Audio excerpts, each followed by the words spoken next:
欢迎来到自说自话的总裁。传说在我们这颗蓝星上，只要进化出贝壳就可以躺平了，而没有贝壳的动物们呢，就疯狂的内卷，卷到几百万年前突然出现了一群会赶海的猴子，然后躺平侠们就有了一个新的名字——贝壳小海鲜。今天我们就来聊聊他们的故事。时间回到2017年11月2日，距离双11大促还有9天。加拿大某海鲜公司的 CEO 突然控诉，中国市场上有50%的北极贝都是假货。果然，3天以后，中国工商部门突击检查，发现了上千公斤的假货，但很快被查处了公司声称他们使用的绝非假货，他们包装的是北极贝，这就是北极贝。比如那家加拿大海鲜公司在日本销售的同款产品，包装上就叫北极贝，而到了中国就变成了北极贝。所以北极贝、北极贝，这到底是怎么回事啊？原来这背后是一场汉英日三国语言的重大翻译事故。具体的故事大概得从1950年代说起。那个时候，加拿大的纽芬兰渔场还是世界4大渔场之一，踩着鳕鱼贝就可以上岸的地方。但是到了1950年代，纽芬兰渔场突然就枯竭了，加拿大政府展开了调查。调查以后发现呢，原来都是新型渔船惹的祸。这些渔船采用了机械化的拖网捕鱼，1个小时就能捕200多吨，而过去一艘传统的渔船呢，1年才能捕100多吨。这种速度，渔场能不枯竭吗？于是加拿大政府就开始执行配额制，也就是每条船、每个渔业公司每年可以捕多少鱼、捕什么样的鱼，都必须由国家统一规定，渔船持证捕捞。一旦发现违规，就将构成非法捕捞罪，受到严峻的惩罚。所以到了1970年代，纽芬兰的鳕鱼们终于算是得救了，但渔民们可就惨了，渔船都是贷款买的，捕捞配额又被那些大公司都瓜分了，所以这些小公司呢，就只能去捕捞点龙虾贝壳。前面提到的那家加拿大某公司，它的创始人某 R 这个时候正在开着皮卡卖龙虾，如果不出意外，某 R 就将在皮卡和龙虾当中沉沦一辈子了。但是，一切商业故事都有意外。这一年，一个日本人正在加拿大的海鲜市场里寻找着北极贝，他叫做大岛孝男。那几年，日本富豪们尤其偏好日本北海道的特产北极贝，它的学名叫做库野岛马贝。最漂亮的是那一颗巨大的腐竹，但北海道那点产量显然是不够日本富豪们分的。从哪里还能进口到北海道同款的北极贝了？这个问题显然就像哪里还能捡到金子一样直白。于是大岛孝男开始思考这个问题。既在日语中有靠近的意思，北极贝不正是在说这是一种越靠近北极就越极品的贝壳吗？所以加拿大也很靠近北极，那为什么自己就一直找不到同款贝壳呢？大岛孝男还在转悠，突然听到一个鱼贩说：“你去找摩 R 看看，他的船刚刚被削减了捕捞龙虾的配额，政府补贴给他捕捞贝壳的配额，没准他正在船上对着一堆贝壳发愁了。”大岛找到某 R， 某 R 听完了描述，果然拿出了一种10厘米左右的贝壳，和北极贝长得非常像。大岛忍不住就生吞了一只，就是这个味儿。某 R 在旁边都看傻了。大岛这才反应过来，连忙解释：“刺身，日本传统。”某 R 似懂非懂，又拿出一袋煮过的贝壳出来，问大岛要不要尝尝熟的。大岛看着这些煮过以后变成鲜红色的腐竹，简直不敢相信自己的眼睛，这种鲜红色简直就是日本人心中最完美的北极贝。大岛的膝盖就像中了一箭一样，拉着某 R 的手问：“你有多少这种贝壳的配额？”某 R 说：100%。大岛突然觉得眼前是一尊金闪闪的财神。然后大岛跟某 R 讲了一遍自己的天才营销方案，就是日语中这个北极概念有点太难解释了，于是大岛就直接用了北极这个词汇。某 R 也听懂了，原来这种加拿大人不吃的贝壳是日本的奢侈品。于是大岛和某 R 展开了行动。1年以后，第一船加拿大北极贝抵达了北海道。进口文书上写着，这是一种学名叫做大西洋冲浪隔离的冷冻海鲜，在冷冻前已经用沸水穿过一遍了，所以呈现出鲜红的颜色。检疫合格，货品开卖。在货架上，某 R 按照大岛的解释，使用了北极贝这个名称来销售。结果半年下来销量并不好，除了北海道，日本其他地方基本都卖不动。某 R 怀疑地看着大岛，大岛却早就已经看出了问题，那就是名字不对。当时日本人崇尚的是本土的国货，觉得吃日本的北极贝那才叫奢侈，加拿大的北极贝是什么玩意儿啊？日本人根本无法接受。看来日本人追捧北极贝就是在盲目跟风的假象。除了北海道人民，绝大多数日本人是没有吃过北极贝的，他们并不能从口感和外观上对日本北极贝和加拿大北极贝做出合理的评判，所以这就是为什么只有北海道卖得好的真正原因。而要解决这个问题了，办法也很简单，那就是把加拿大北极贝直接改成北极贝。终于在1992年，北极贝3个金闪闪的大字印到了包装上，从此就一发不可收拾。大岛和某 R 数钱数到手抽筋。接着1994年，某 R 带着他的北极贝来到了中国，这也就是前面提到的那家加拿大某公司。某公司的北极贝在中国销量一直很一般，但是到了2007年左右，在香港已经越卖越红火了，没道理中国别的城市卖不好啊。于是某公司就聘请了广告公司进行市场调研。调研结束以后，广告公司又把当年大岛给某 R 讲的故事给某公司的中国高管们讲了一遍。没错，汉语和英语一样，也没有北极这种奇葩概念。跟中国人沟通，你一定要用北极纯天然无污染这种暴力词汇。所以想要卖得好，请在中国包装上印上大大的北极贝3个字。果然，某公司自从在中国包装上印上了北极贝3个大字以后，就简直像掉到了黑洞当中一样，即使天天涨价，还是永远填不满这个窟窿。这个时候，某 R 在加拿大已经不是数钱数到手抽筋的问题了，而是为加拿大政府开始重新考虑当年那个100%的配额是否合理。就在今年1月，某 R 的公司已经完成了重组，配额被政府重新分配，这又是另外一个故事了。北极贝在中国到底有多火，相信大家都有体会。但是为什么你在很多日料店里吃了北极贝那么难吃了？其实这就是另外一种贝了，叫做朝鲜马贝，来自朝鲜和丹东的海域，加工出来以后呢，和加拿大北极贝是一模一样的。后来证实，2017年查获的那批假货也主要是把朝鲜马贝当成某公司的加拿大北极贝来包装。我们再梳理一下，首先，这种灰红色腐竹的蛤蜊学名叫做马科蛤或者马贝，库野岛马贝就是日本北极贝，很贵，日本人都不够吃。大西洋冲浪马贝就是某公司的加拿大北极贝，很好看，在中国卖疯了。朝鲜马贝就是伪装成加拿大北极贝的李鬼，看上去和北极贝没有区别，但价格只有北极贝的1/5左右。这也就是贝壳名称的混乱，仅仅一个北极贝就这么复杂了。那么贝壳当中的蛤蟆称好险，这又都是些什么东西呢？市场上最常见的这种贝壳小海鲜叫做蛤蜊，东北人称嘎啦。其中有一种带花纹的小贝壳叫做花蛤，俗称花甲，青岛人的最爱。如果你看到它伸出2只脚滋水，还滋你一声，那么请一定把它煮了，因为它刚刚在骂你，让你快滚，它还活着。花蛤的兄弟叫做油蛤，稍微大一些，通常和花蛤一起下锅，北派辣炒，南派清炒，东派水煮，西派烧烤。他们还有一个兄弟叫做文蛤，看起来像一个大号的花蛤，是日本人的最爱，但却是天皇禁食的物种。如果你仔细观察，就会发现日本人刺身一切，但唯独不刺身文蛤。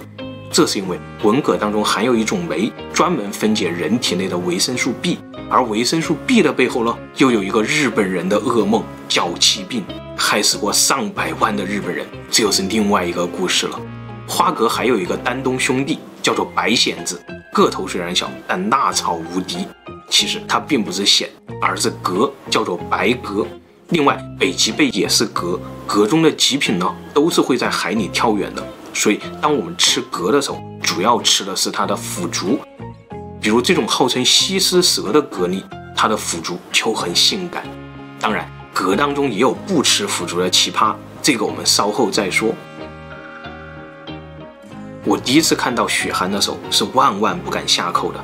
这个贝壳怎么在流血啊？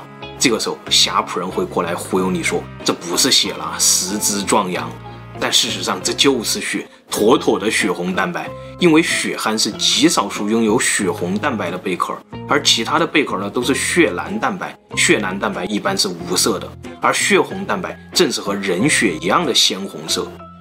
血蚶的兄弟叫毛蚶，上海人的最爱，一定不能煮熟，用开水烫一下，烫开壳就赶紧拔毛下口，鲜美至极。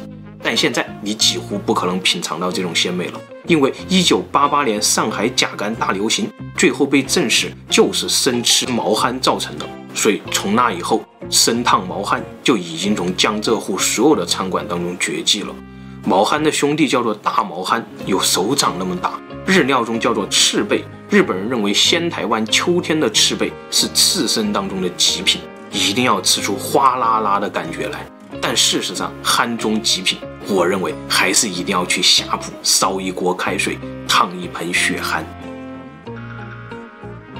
这是一种长条形会挖洞的贝壳，它那2根虹吸管，一根管进，呼吸吃饭加喝水，一根管出，尿尿排泄加生娃。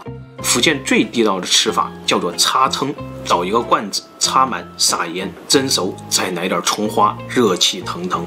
到了东北，吃法就更加惊悚了，叫做辣炒小人参，还特意给你摆个四脚朝天、肚皮很肥的造型。蛏子的兄弟叫竹蛏，更加的细长；竹蛏的兄弟叫长竹蛏，更加的细长。厦门朋友说，长竹蛏一定要吸着吃，不能掰着吃。至于为什么，你可以掰一颗试试。蚝的学名叫做牡蛎，全世界似乎都有生吃牡蛎的传统。一问原因还都差不多，食之壮阳。但是你现在吃了牡蛎，很有可能是哺育的3倍体，这又是基因工程的杰作了。本来大自然当中有4倍体牡蛎和2倍体牡蛎，它们分别有4对基因和2对基因。1990年代的时候呢，美国人突然发现，就像杂交无籽西瓜一样，只要把4倍体牡蛎和2倍体牡蛎杂交一下，竟然能得到3倍体牡蛎。3倍体牡蛎和3倍体西瓜一样无籽不育，所以它就可以安安心心的长肉，长得又肥又美，就是吃起来心里有点膈应。拿一个不育的家伙跟我谈壮阳，但只要不告诉你它是3倍体的真身，你就不会有什么心理作用。所以下次烤生蚝之前，先观察一下野生的2倍体生蚝，性腺很白很发达，真的就像一颗肾一样，而3倍体的性腺很小，是无籽状态的。至于它食之究竟是壮阳还是减阳呢？那又是另外一个故事了。传说最极品的渔获都不是海鲜，而是河鲜。蚬子其实就是一个低调、个小、肉又少的河鲜，生活在内陆的河流、湖泊的泥沙当中，也会生活在大江大河的入海口当中。长在泥里的叫泥蚬，黑乎乎的；长在沙里的叫黄沙蚬，外黄内紫，霸气十足。韩国的大酱汤、日本的味噌汤都是用蚬子做的底料。丹东人尤其痴迷鸭绿江里的蚬子，他们把花蛤叫做花蚬子，把白蛤叫做白蚬子，把青柳蛤叫做黄蚬子。但事实上，鸭绿江里并不盛产蚬子，要吃真正的蚬子，还得去江浙沪稍微靠近内陆一点的地方，煮一大盆，就像磕毛豆一样，极度下酒，吹牛能吹到天亮。除了蛤蚶、蛏、蚝蚬，还有扇贝，它是扇贝科的躺平虾，烧烤3杰之首。扇贝的闭壳肌非常发达，可以在水里飙车，所以我们会用蒜蓉和粉丝来清蒸它的闭壳肌。另外，扇贝还是一个长了几百只眼睛的小怪兽，长在裙边上，所以它的裙边也很好吃。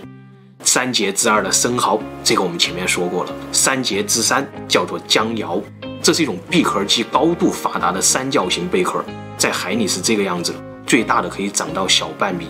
所谓的瑶柱就是中国古籍里专指江瑶闭壳肌的东西，古典又优雅的美味珍馐。其实现在烤着吃真的有点浪费了。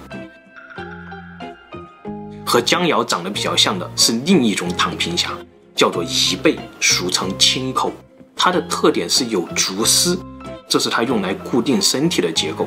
在东北，贻贝叫做海虹；在福建，它叫做蛋菜；在西班牙，它叫做海鲜饭；在烧烤摊上，它有一个大名鼎鼎的名字——海瓜子。这其实是一种小型贻贝，它的产区非常的有限，基本就在霞浦到闽南那一带，所以出了福建到了江浙沪，海瓜子就变成了这种叫做彩虹明英格的小蛤蜊，再到了大连青岛又变成了这种叫做红光亮英格的小蛤蜊，而到了烟台了，妥妥的不按套路出牌，海瓜子变成了这种小螺丝。所以再梳理一下，这群贝壳小海鲜按照生物学分类来说，就是隔酣称好险，外加扇贝、江瑶和贻贝，当然还有一些什么鸟贝、龟足什么的也经常混进来。其实鸟贝是鸟蛤科的，而前面说的各种蛤呢是鲢蛤科的，它们算是亲戚，但龟足就有点过分了，这是节肢动物门的，学名叫做鹅颈藤壶，虽然吃起来很像贝壳，但它其实是螃蟹和虾米的亲戚。故事分享到这里，细心的朋友可能已经发现了，还有一种贝壳始终没有提到，那就是大名鼎鼎的象拔蚌。蚌又是一种什么样的躺平虾呢？其实蚌类一般都巨难吃，在河边烧过河蚌的朋友一定都会有体会。而所谓的象拔蚌其实并不是蚌，而是蛤。还记得我们前面说蛤类里面有一个不吃腐竹的奇葩吗？它正是象拔蚌。这个奇葩故事大概是这样的。时间回到1883年，这天的《纽约时报》上突然出现了一篇有关格力王子的报道，写得非常的考究，一看就出自欧洲某位豪门美食评论家之手，但作者并没有留下姓名，而是优雅地介绍了他在普吉特湾的经过。他说当地的印第安土著邀请他品尝了这种格力王子，这种王子长着长长的红吸管，美味醇厚，简直比最优美的法国牡蛎还要美味。由于当时并没有留下照片，所以科学家们始终不确定这个美味的格力王子究竟是什么。而直到1960年，又有了新的发现。这天，一个叫做罗伯特·希茨的美国海军正在普吉特湾例行潜水，寻找丢失的水雷。结果他在潜入胡德运河的时候，突然发现了海底成片成片的象拔蚌，它们正在狂欢，摇摆着自己的大象拔，喷射出一团一团黏糊糊白花花的东西。这其实是雄象拔蚌在喷射精子，雌象拔蚌在喷射卵子。而罗伯特立刻意识到，他们可能正是当年传说中的格力王子深海象拔蚌。本来科学家们一直认为象拔蚌只生活在潮起潮落的浅滩上，而这种浅滩象拔蚌呢并不算美味。而这些深海象拔蚌呢，罗伯特却听当地的印第安土著提起过，非常的好吃，但就是在海岸上极难收获。所以罗伯特拔了一颗带上岸，然后按照规定交给生物学家去做研究。研究的方法据说也就是品尝一口，这大概就是当年的格力王子了。于是大规模的深海科考开始了。接着所有人都惊呆了，普吉特湾底下竟然生活着6300万只深海象拔蚌。到了1970年，罗伯特从海军退役以后，就和他的妻子开了一家海鲜公司，专门售卖象拔蚌。但结果各大餐厅都表示，这种丑陋的蛤蜊，他们最多花每磅0.25美元的价格收购。显然象拔蚌还在，当年那种真正懂吃的欧洲贵族已经消失了。罗伯特和他的象拔蚌就像这样彻底沉沦了吗？1988年，一个叫做霍奇森的后生仔找到了罗伯特，要求买走他公司所有的象拔蚌捕捞配额。因为有一个地方叫做香港，象拔蚌简直就是为了香港富豪们量身定做的美食，味道、质地、外观竟然都能与当地的文化完美匹配。罗伯特和霍奇森都非常了解中国客户心中对象拔蚌的这种渴望，但是罗伯特已经老了，73岁了。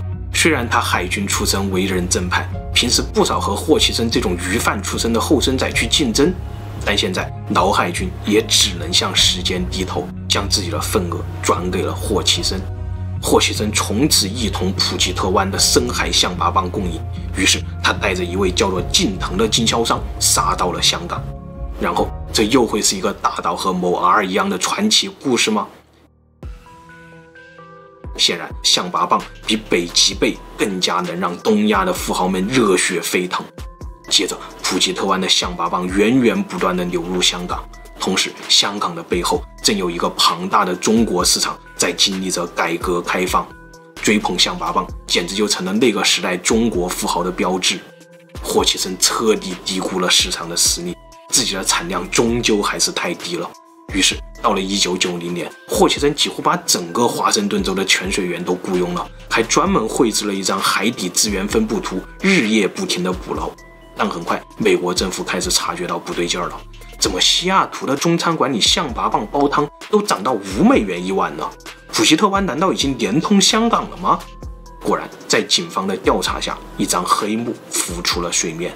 原来霍奇森太贪心了，他通过虚报捕获量、走私出关等等手段，在2年之内已经从普吉特湾运走了20年的法定捕捞量。这是非法捕捞实锤了。1990年底，霍奇森和金腾被捕入狱，而象拔蚌生意空缺出来的份额呢，却在这个时候被西雅图黑帮出来填补了。后面的黑帮故事更加的狗血，被记录在《贝壳游戏》这本书当中。